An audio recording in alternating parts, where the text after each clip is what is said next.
God, why did I let TikTok persuade me into watching this shit up?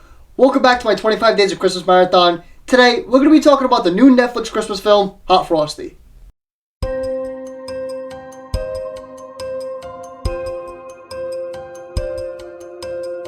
Right, so let's start off with the story. Sure, it has a bit of fun and a bit of charm to it, but the concept has been beaten over the head with a snow shovel time and time again to where it's just so redundant at this point.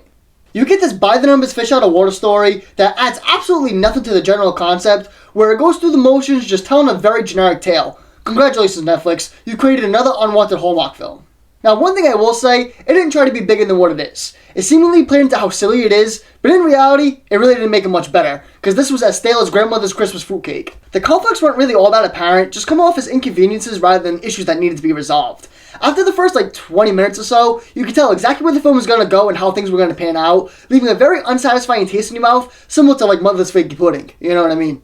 Speaking of after the first 20 minutes, you basically get all the information you're going to get for the rest of the film, so for the next hour or so, it was just silly antics mixed with bad joke after bad joke. The film moves so fast, letting nothing breathe or develop at all, where you can almost tell the editing team cut out so much meat off the bone.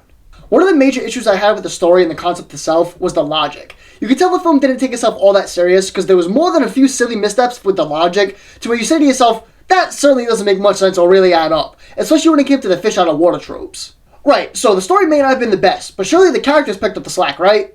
No. I will say, there were some okay moments of Lacey Shaber to where sometimes it felt like she was almost too good to be in a movie like this, but God, the script and the direction did her and nobody else any favors at all. Everything was so on the nose, treating the audience like they were children.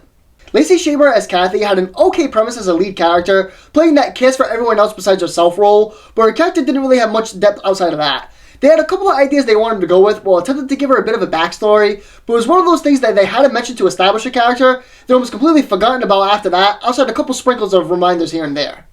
Now, the love interest in Jack, played by Dustin Milligan, was almost intolerable at first, but I wouldn't be lying if I said I didn't come around to him at least a little bit towards the end. His character is so annoying through the first half of the film, especially with the thirst traps they were going for, but his charisma certainly grew on me a bit as the time went on, and you could tell he really tried for this role. But on the other hand, their whole love connection was the definition of forced.